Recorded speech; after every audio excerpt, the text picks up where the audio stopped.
Welcome to Raising Daughters, the podcast that helps parents learn the best ways to support their daughters as they navigate the high levels of stress, anxiety, pressure, and uncertainties so pervasive in our culture today. Dr. Tim Jordan is a developmental and behavioral pediatrician who has specialized in counseling girls for over 30 years and sheds light on the realities of today's young women in all facets of their lives. This is your opportunity to learn how to better support your daughters, making them feel safe, secure, and truly loved in the midst of life's ups and downs. Here is your host, Dr. Tim. Hey friends, Dr. Tim Jordan back with you with a brand new episode of Raising Daughters. I appreciate you stopping by here every week to listen in and get some information, some awarenesses about what's going on for your daughters. And today's topic is going to be important. They're all important. It's a topic I don't think we talk about enough. I think in this day and age, we get so worried about predators, but most of the predators we worry about are people walking around who might kidnap your kid, when they're walking to the bus stop. We've gotten so stressed out about stranger danger, inappropriately, because the data says that kids are much safer now than they were 20 years ago when it comes to that sort of thing. But we don't oftentimes protect them enough online, where they are much more likely to be a victim of online, or a victim of predators, if you will. I decided this week to have an expert come on to help out with this topic of how do you protect your daughters? How can you educate your daughters? How to know what's going on? Looking for signs. Is my daughter safe online? Is she being safe? I think sometimes we mention it, but we don't really talk about the nitty gritty of that. So I asked an expert to come on to give us more information that I can give you. And the expert is Nate Lewis. He's the founder and the CEO of a company called The Innocent, which he can talk to you about more than I can. But Nate has dedicated his career to tackling the child sex trafficking, exploitation, sexual abuse inside our borders. He has lots and lots of experience in anti-trafficking initiatives worldwide. He's traveled a lot.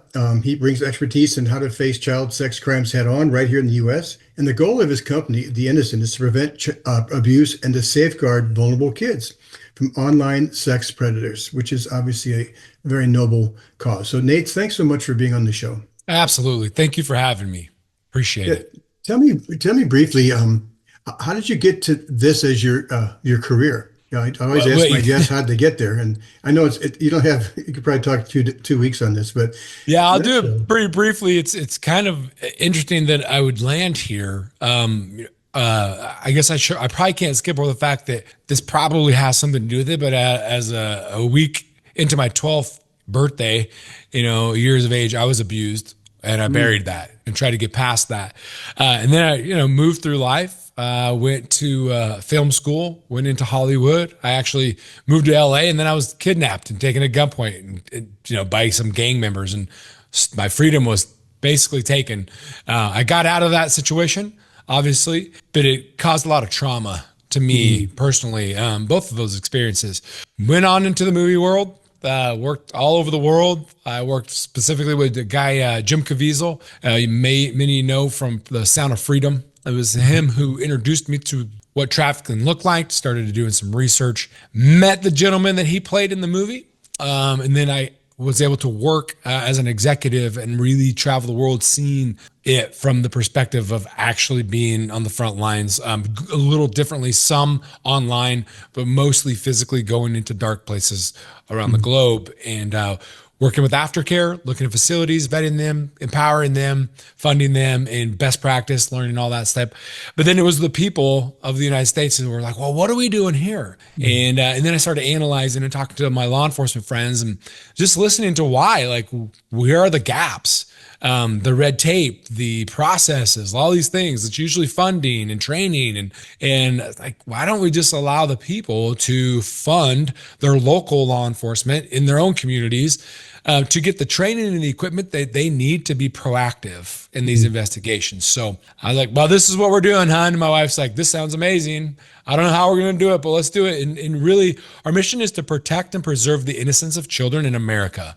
And we do that lots of ways, but it's from sex trafficking, online exploitation, and just sexual assault in general. And my team is equipped of active duty law enforcement that have these years or decade of experience in these specific crimes.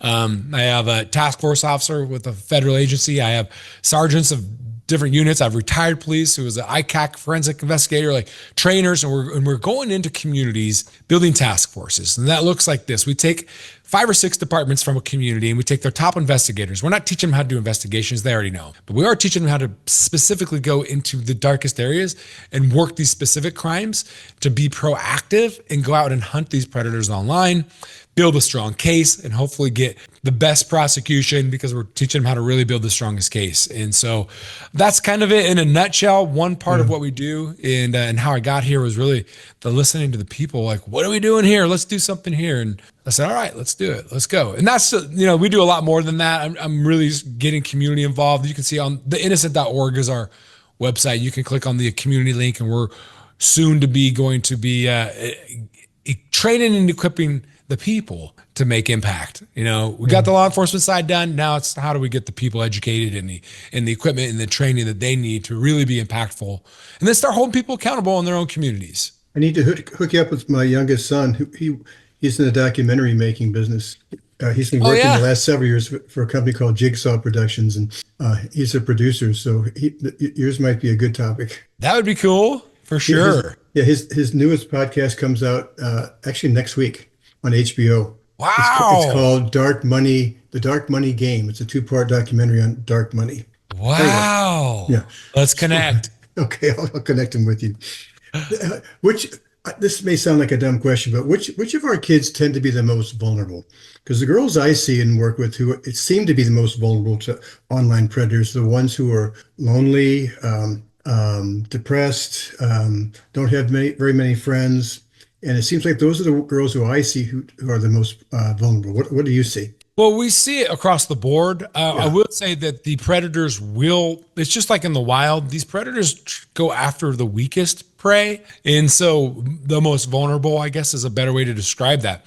Usually, they're lacking a father figure or a male presence in their life. There's no threat there to them, number one, but also they're missing something, right? And so they're looking for that attention or that piece that's missing from the male perspective in their life. Now they can come and approach that from, different angles. So maybe the girl's like posting about like, I hate boys, and here's the knight in shining armor showing up to rescue her, right? So it looks differently. And I think that it's really important for parents and for children that are listening. Like, you don't have to be alone. You don't have to be depressed, actually. You just have to be on the internet. And that's really who it's happening to. And so I don't want people to think like, oh, well, good thing I'm not lonely. No, it's going to happen. If you're online and you're on social media and you're a young girl, you're probably already been contacted by somebody if your account's open. Or if you haven't, you soon will be. So and aren't even aware of it. Yeah. I read an article a month or two ago by Catherine Martinko. I had her on the show a month or two ago. An article, and there's a video that goes with it. It's called "How Many Strangers Are in Your Teenager's Bedroom?" Yeah. Have you seen that video? I know about it. I preach about that all the time. It's like anybody, but it's you're not. We have such a low level of awareness of how often our girls and boys are being targeted. Yeah, here's the thing. We lock our doors. The children go to their room. You think they're safe. First of all, as a parent, set a rule and a boundary. No phones in the room. And that's not because the red flag that they have access to the world and what's out there, but not only that, to me, what's scarier is the world has access to them, right? And I can trust my child more than I can trust strangers. And so we can have these conversations and navigate, but don't let phones in the room. And then, have a real relationship and a safe place for them to talk to you. That's another part of all this, but it's exactly right. People have gotten confused that they think that, their child's safe behind locked doors in the room. Literally, they know that, man, if they have that phone in their hand, that's the most dangerous place for kids these days. I was going to ask you, what are the most common ways that girls are, boys too, I'm going to say girls because I work with girls and this show is Raising Daughters, but these things apply to boys too. But what are the most common ways that predators get to them? Yeah, so certain sites, certain websites, certain social media sites. It's mostly through social media, but we've seen it on Marketplace. a young girl trying to sell her bike, or a mom selling her bike with pictures of a young kid, and the person thinks it's the girl selling a bike and starts messaging her, but it happens everywhere. Here's what I say is like where we spend the most time, other than like the darkest places, that it's just sale for sex sites, right? But to a common person, how this is going to happen. Now, look, potentially we can talk about all the pieces that will come from it, but they're going to groom your child. But how do they get access to grooming? It's through these social media platforms. For the young children these days, that their identity is connected with the number of followers, the popularity, right? And friends and all that stuff. They want this big, huge net of people that think they're important. Yeah. And so they have an open account. And so these individuals will sneak in through, a friend suggests them. And then here's the weird, crazy thing that I'm trying to figure out why this is being allowed. And we know this, we go undercover online as young girls. Why are these platforms suggesting grown men and introducing them to young girls? Very young, like 11-year-olds, 14-year-olds max. And then as soon as that young girl, us, clicks accept, because I'm trying to increase my popularity score, now the algorithms turn on and they start promoting more profiles like this one, which has 0 followers maybe, but following 2,500 people. And the people they're following look very similar to this girl. And now they're going to suggest 5. And then you're going to accept those, and then you're going to suggest 10, and then you're going to accept those, and then it's going to be 100. It's going to be hundreds. But what's happening is they're now getting directly into their inbox. So within minutes, seconds, and we have all this filmed too, they start messaging all kinds of messages, whether it's like, you are so beautiful, I run a modeling agency. What do you think about making $350 an hour? Most teens are like, what? $350 an hour? What do I got to do? And then it slowly goes from there. Or what we've seen, and I hope that your children, this is what really stops them from having an open account and letting this happen, because this happens. First message is a photo of that grown adult private area with the words, rate my fill in the blank. That's a layer of innocence. That's our mission, protect and preserve the innocence of children. That's a layer of innocence that just got stolen from your child, that shouldn't ever see that at that age. That's part of what people think, like, well, is human trafficking really happening? You have to know what human trafficking is. That's the tip of the umbrella. And then underneath all that are all the statutes that you can be arrested for that fall under that. Child exploitation being one of them. But this is where it's happening predominantly. And this is why I said, like, you don't have to be a loner and feel depressed. You just have to be on social media, and you have to be an attractive young girl, or sometimes not attractive. You don't have to, you just have to be living. And then here's the other thing. It's not just girls. And I'm glad that you pointed that out, because what's happening right now that we're seeing, these predators will make female accounts and lure the boys in, get them to send photos, and then bribe them. Like, hey, I'm friends with all your friends now and your parents, and I got all these photos of you. You need to come up with 10 grand. And one of the cases, you could Google this one, is this boy that this happened to was embarrassed, couldn't get the money, and he ends up committing suicide. And these are the type of things that are happening because of the infiltration. So what I would suggest as a parent, look at this like driving a car. When your child's going to become 16, there's a lot of things your child has to do to get a driver's license, right? You have to actually drive a car. You have to actually take tests. You have to take actual physical driving. You have to practice a lot. And then you're going to put them in a car with seatbelts and hopefully airbags, but they have to be situational awareness, constantly looking for someone who's running the light and do all these things.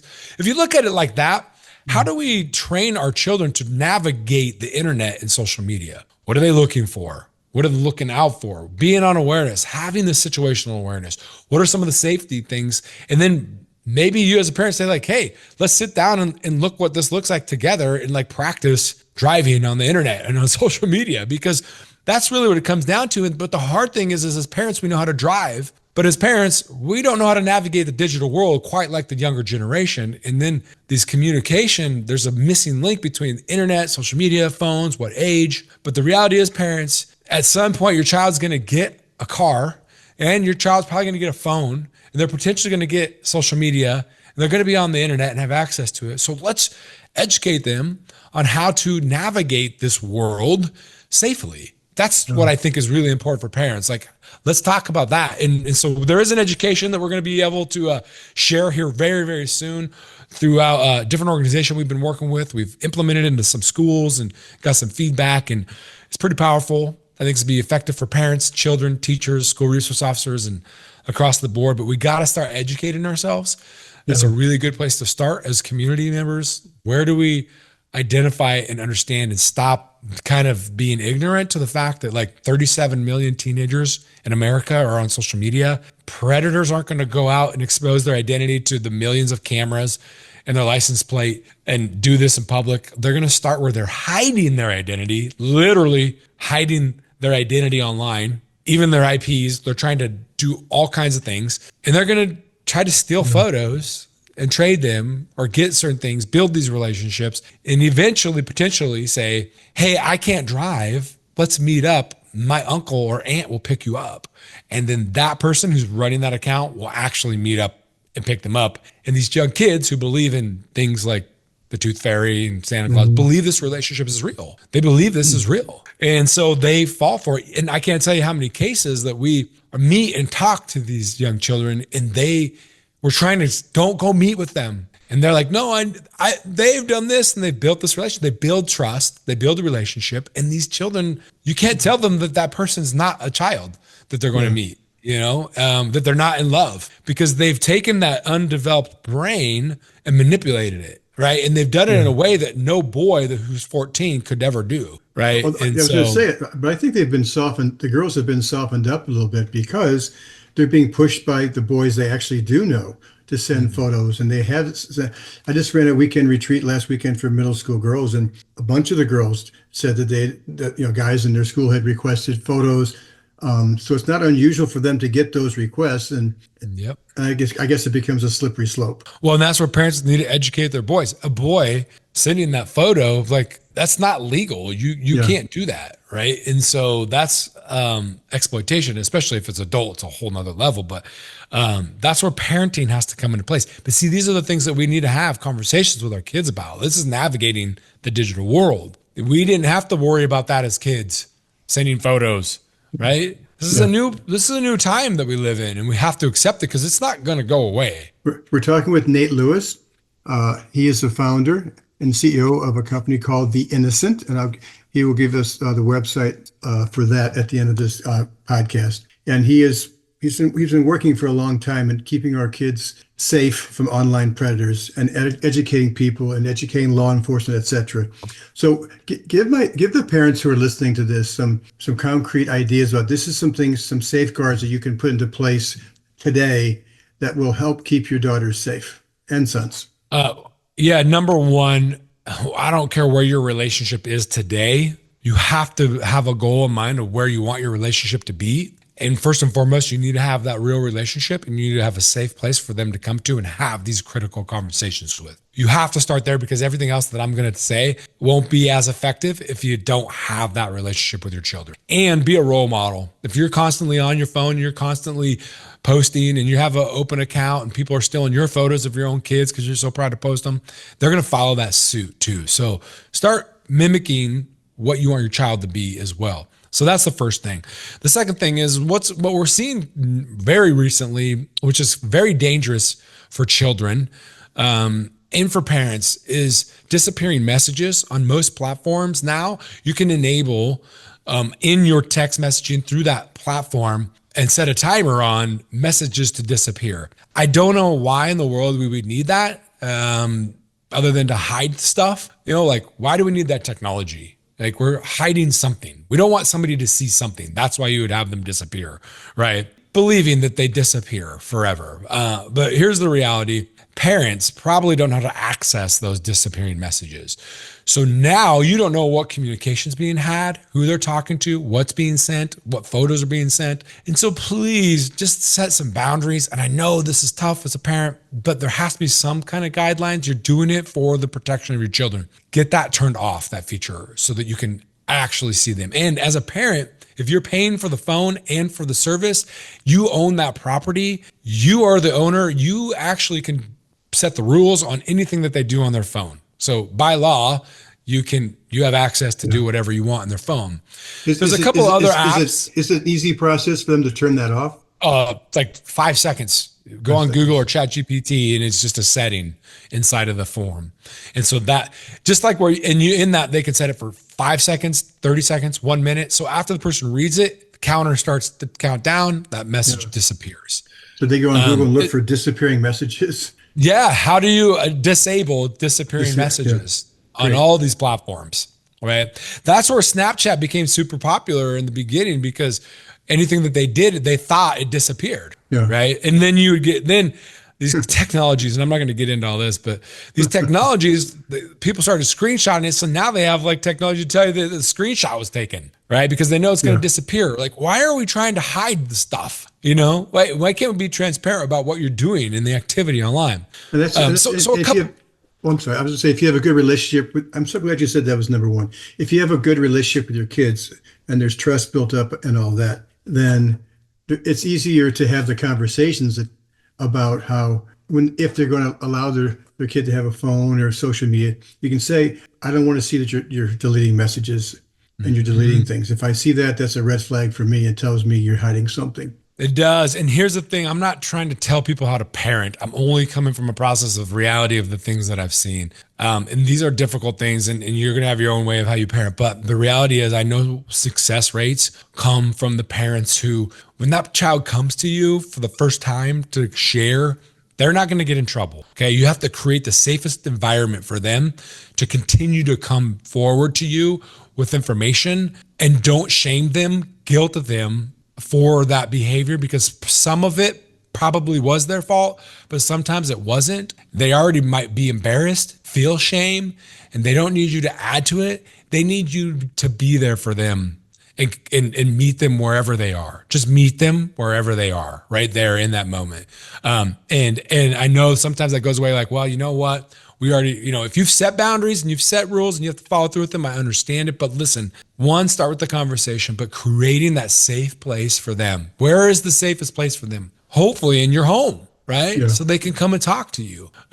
There's some other things that I think is important for parents. Now, this can become a little big brothery, and I know kids don't like this, and it feels weird to everybody, including the parent. There's apps like 365 Live or whatever it is. There's Bark, there's Canopy, a lot of these new apps that you can monitor or even get alerts on identifying like what your children are doing and monitoring the restrictions. They need to get more advanced, like the Hollywood ratings, like rated R, PG-13, PGG. Eventually we can get to that, so we can start filtering through like what level content. And so content needs to be kind of labeled as, oh, this is PG-13. So only my phone can access PG-13. We'll get there, but it's somewhat that. So kind of lets the parent know. But the one tricky thing, parents, please, when your phone updates, like you have the software update or update things, and apps have to reload and upload, and you got to upgrade. Just make sure that all the settings continue to change, because sometimes they don't, when it updates, the settings don't update. And so you might lose some things. So just, I would say, monitor it regularly to make sure settings, if you, trust your child until you can't trust your child too, cause you want to build that trust and you want to trust them and you want to tell them that. But as soon as you start seeing behaviors that you can't trust, then they've lost a little bit of your trust, and you need to continue those conversations. But there's a lot of other things, really locking down private accounts, like social media accounts. It's so hard. I know kids, if you're listening, I understand it. I get it. We're all consumed by how many followers we have and, how popular we are, how many likes we got. And, but the reality is what I would challenge you as an adult and as a child, if you have an open account, you have hundreds or thousands of followers, start going through there and looking at who's following you, really, truly look at who's following you. You might be surprised at the people that you've allowed in to your private life. And some of them, look at who they're following and see the kind of material they're following and who they're following. And that'll give you an idea of who's looking at you from, you don't even know, from the dark, from the corner, and you may not even know who's following you around. It's almost like a stalker, and you don't even know you have a stalker, So just those are things I think you got to be super important. And if you don't really know them, maybe you just block them, unfriend them, whatever it may be, but lock your account down. Please lock your account down, because that's the only way people can get in is if you let them in. If it's locked down, it's like you literally have to like run a vetting on them. Like, are they cool? Are they good enough? I don't know. And you listen, parents have had this happen. Friend requests from interesting accounts that were just formed. I mean, have we all experienced that? yes. And so children experience it way more. And I'll share one story just to kind of put this into perspective. This is from a 24-year-old at an event with, she was the youngest one there because it was an event to like raise awareness, raise funding. We're a nonprofit. And, we're trying to keep it G-rated because we don't want to steal their innocence, like Granny in the front row, and, but she's like, oh my gosh, appalled. She probably doesn't know what social media is, right? But just appalled that this stuff is happening. I'm like, oh, you don't even know what's out there, and I'm not going to try to share with you. Yeah. And it was about an hour in, this 24-year-old raises her hand. I didn't know she was 24 at the time. I was like, I asked her, and like, yeah, what do you have a question or a comment? And she's like, I wasn't supposed to be here tonight. My dad couldn't come, but I came instead. And I think the most shocking thing to me tonight is hearing the gasps in the room, because this has been my life for the last 10 years. Yeah. This is how she grew up. This is the society. This is life. This is normal. Being on social media, being on the internet, and people direct messaging you and asking for photos, like you had mentioned earlier, like that's normal. Why is that shocking to people? How could that be shocking? And how many children I talked to who, just got rid of social media because they were tired of getting barraged by unknown people, strangers. And you mentioned stranger danger and people being afraid of stranger danger. I wouldn't say stop being afraid of stranger danger. It just looks different. Only 2% of children who are trafficked are actually kidnapped and taken, right? 2% is a very small number. You have to be aware of stranger danger. It just looks way different than it did when we were kids. There's strangers out there and they are dangerous, but you just got to understand how they're coming in and finding your children. Yeah. We ran a weekend retreat a year ago. I'll never forget. It was on Saturday evening. And for some reason, we got on the topic, and these are middle school girls. We got on the topic of their experiences being harassed by boys already, being groped in the hallways of school, having all these requests to send nudes, blah, blah, blah. And then much less some of them had gotten, people who they didn't know asking for things. And I remember this one girl who's very empathetic. She just feels everything. She starts bawling and crying. I'll never forget, she was crying and crying. She said, I don't know why we have to experience this. We're just kids. No kidding. And I was like, oh God, it just broke our hearts. I was like, you're right. This is a 12-year-old kid who's being asked to swim in an adult world, and they're not ready for it. It's exactly why we exist. For what you just said, these kids shouldn't have to live like this. It's unacceptable, and we can't accept it as a society. And so finding the ways and the avenues to really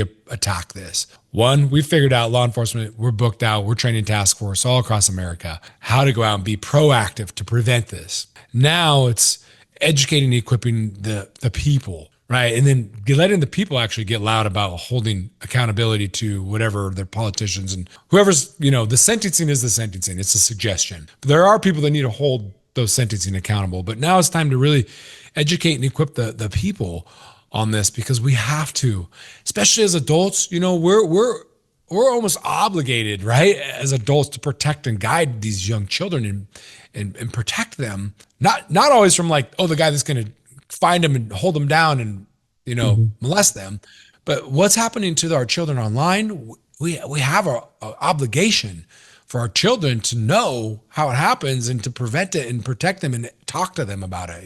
That's just, there's a lot of work to do.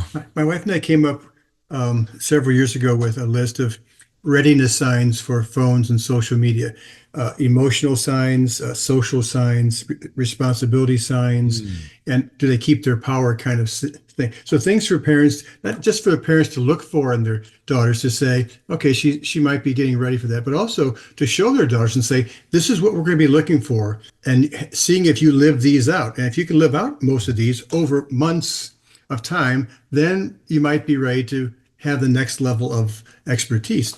And so when parents say, well, at what age should my daughter get a phone? Or they want an age. What age should my daughter get on social media? I say, well, I think for any of those things, high school at least, I say, but only with a really good track record.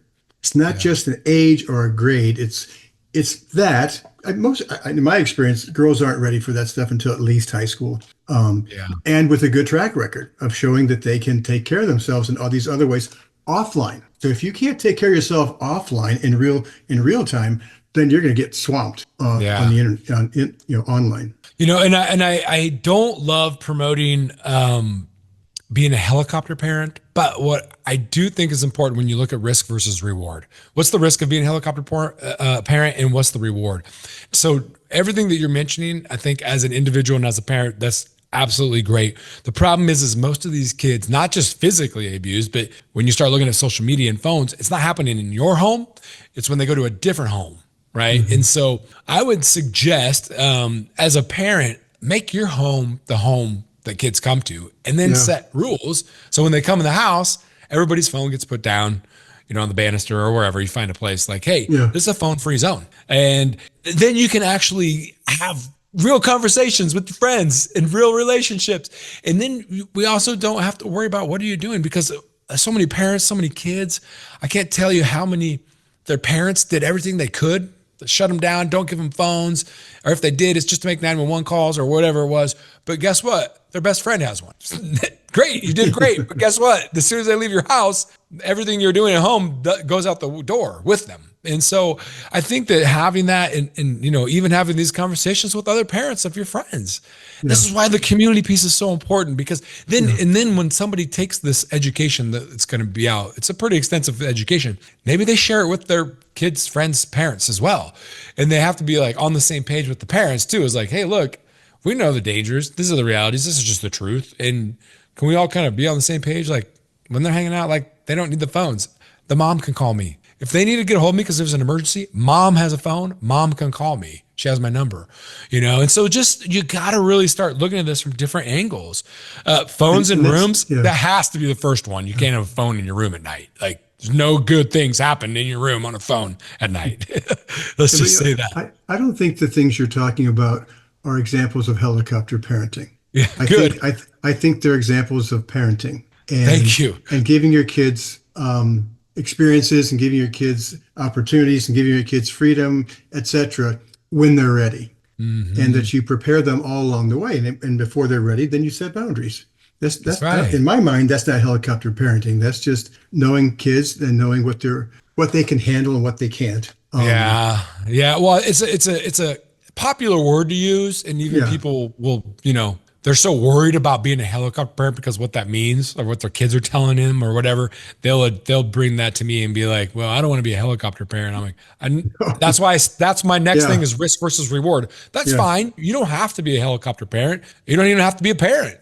But what's the risk that you're taking? Yeah. There's a lot at risk. I do worry. I think there's a line that parents cross it into helicopter country when their daughter goes off to college and they're still following them around all day. That I don't like. Yeah, that's kind of it's awkward. But we've been talking to Nate Lewis, and he has a lot of experience in helping law enforcement and organizations and parents protect their kids from online predators and sexual exploitation, etc. And tell parents how they can get a hold of you or how they can find your information on The Innocent. Yeah, so theinnocent.org is the website, and there's lots of areas. I would say the most effective form of communication from us to give you kind of trends and things is our email newsletter. Just because through social media, which we're on social media because we kind of have to be because everybody else is at theinnocent.usa. So, everything we do stays inside of America and our borders. So we're really targeting this here locally. If you sign up for that email newsletter, we can guarantee it's going to be delivered to your inbox, right? So they're not going to shadow ban us from your inbox. So that's a great way. And they'll find that on theinnocent.org. Yep. On our main page, scroll down. Yeah. It'll say subscribe here to the email. Put your email address in there, and then you can sign into that and we'll kind of keep certain things. There might be even links to videos where I'll share videos from time to time. Or there's a bill that, you could potentially sign and petition, that's really a bill to protect children and maybe hold their predators accountable and maybe enhance some of the sentencing or whatever it may be. And then potentially there's a lot more coming, but there's ways right now too, where you can go in there, click on the community link, and then in your community, you can start spearheading some efforts in your community. Now that's about to become really robust when this education comes out, and we're building out this kind of handbook of I get asked all the time, what can I do? And so we'll kind of do like a step-by-step thing. First and foremost, the very first step, get this education, go through it, take it, get really educated from professionals in this realm, like professionals, that has taken years to build, and it's an extensive 12-hour training, then you at least have a space to start from. And then from there, it'll be step by step. Now engage others, because in that training, you can also become kind of a trainer, but it's more like taking that 12 hours and boiling it down to 1 hour so that you can present it to your community, and then get your community fired up so that they can go, to city council meetings. Where do you start looking into what's available to the public on these cases and what's going on? So you can start really getting educated in your community, how this happens, where it happens. And then potentially at some point, start a fundraiser on our community link right now. You can put in some information. We can build you a website with a QR code. This funding can stay right in your community. So it's really getting the people together to bring our training, to build a task force in your community with law enforcement from all 5 or 6 departments in your area. They're top investigators to get assigned roles in these online sting undercover operations to go out and proactively hunt these predators and get them off your streets and away from your communities and away from your kids. So that opportunity is available right now there as well. And then look, here's the thing. We're 100% funded by the people. That's why I started this, was for the people. Give them an avenue to make impact in America. If you could just do $10 a month as a protector, we call it a protector. If you can do more, that's fantastic. Now, look, why is that important? Because if you take 100 people times 10, that means that every month, 4 departments can get one tiny piece of entry-level equipment to go out and do this, right? If we can get more people to do that, we can potentially get into 1 or 2 states every single month, building task forces in these states, right? There's more technologies and stuff that we can provide to make them efficient and effective. But if says, my $10 won't make a difference, then it won't. But if everybody says my $10 will make a difference, and they actually follow through with it, we actually can make a difference. And so that would be another thing I would encourage. Just, it's right there, the blue button, donate, be $10 a month. And really, we're going to make sure that you see. And if you follow us on social media, and some of the updates we'll share and the impact through email, you'll see the results of what we're doing and the quotes from the officers of the training we're providing them, and the agencies, and from small areas to the second largest sheriff's department to, an attorney general's office over the, highest populated state. There's a lot of things that we're doing. And so we'll keep you educated on the impact that you're making. And then hopefully we can do it right there in your community, and you can see the results in your own community, firsthand, to be honest with you. That's what we hope to do. We've done that. We hope to do that for you. One of the things that gives me hope that we're going to get through this learning curve when it comes to things like smartphones and social media. Every time there's been a new communication device that came along, there's always been a period of how to figure this thing out so it doesn't hurt us. So I think I see signs like what you're doing, and you're gathering people.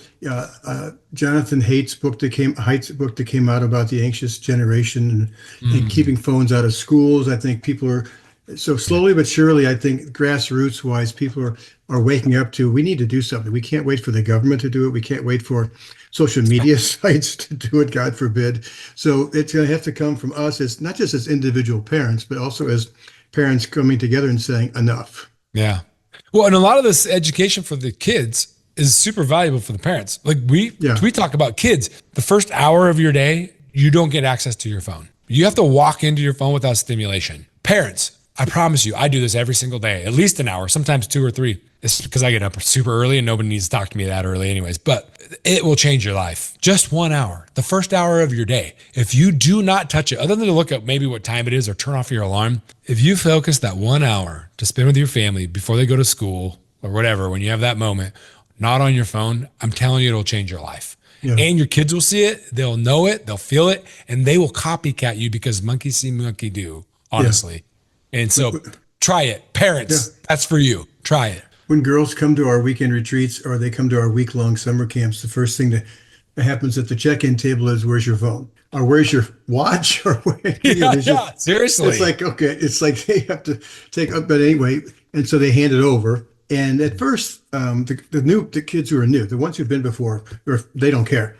But the ones who are new are like, oh my God, they have to go up their phone. What about their streak and all that stuff? But after just a day or two of being with their peers, and everybody is focused on each other and nobody's looking at their phone and all that. After a week, I ask the girls every time, I'll say, did you miss your phone? And all of them will say, not a bit. And actually, it felt great to take the pressure off. It was so nice to have a week without having to worry about all that. And so my hope, and I think it's probably yours too, is that once we get them to experience that they'll want to replicate that when they go out to their regular world. Right. And you imagine you'd said for a week, they were like, I didn't miss it. I actually really enjoyed it. Well, that's been going on for thousands of years. Yeah.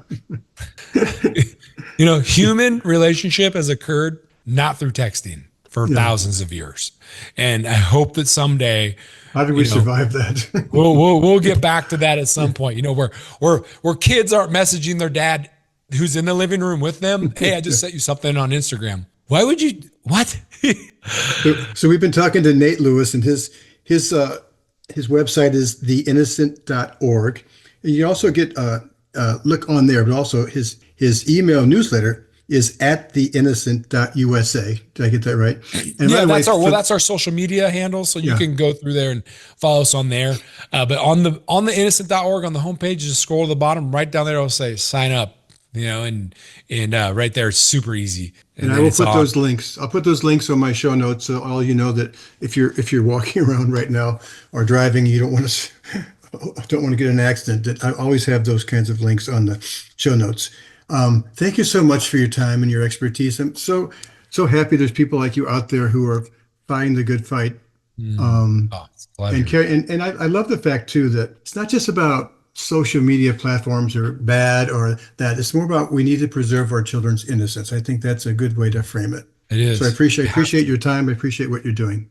No, it's a pleasure. Thank you for having me. Good to talk to you. Well, that was an interesting and important conversation to be more aware of, not just the sense of, social media is bad, but like what can happen? How can you prevent things from happening, especially online predators and all? I'll also in my show notes put that link to that article and the video about, who's, what's the title of that thing? It was like Catherine Martinko. It's called How Many Strangers Are in Your Teenager's Bedroom. It's a really good video. It's an eye opener. And the article that I'll post is a good article to read as well. So we can't get enough education, and our kids cannot get enough education to take care of themselves. And one of the things that we can all do is we can push off the date when we let our kids get on social media. Girls in middle school are just not ready.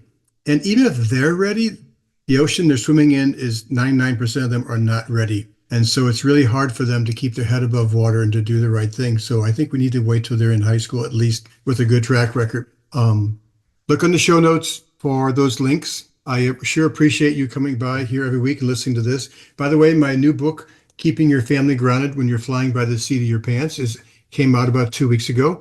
So you can look for that on Amazon or wherever you get your books, and also on our website. There's a chapter in there. I redid the book. It's a 20-year-old book. I redid it and I added 4 or 5 new chapters. And one of the reasons is the world is a different place now than it was 20 years ago. And so one new chapter is about technology and social media, which I think you'll find interesting, and with more information about this topic. I will see you back in a week. Thank you so much for stopping by.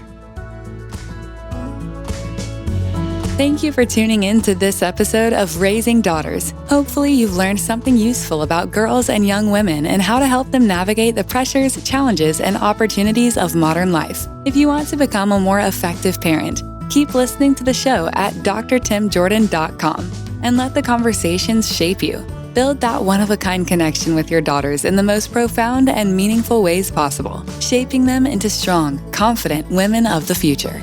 That's all for now. See you next week for another episode of Raising Daughters.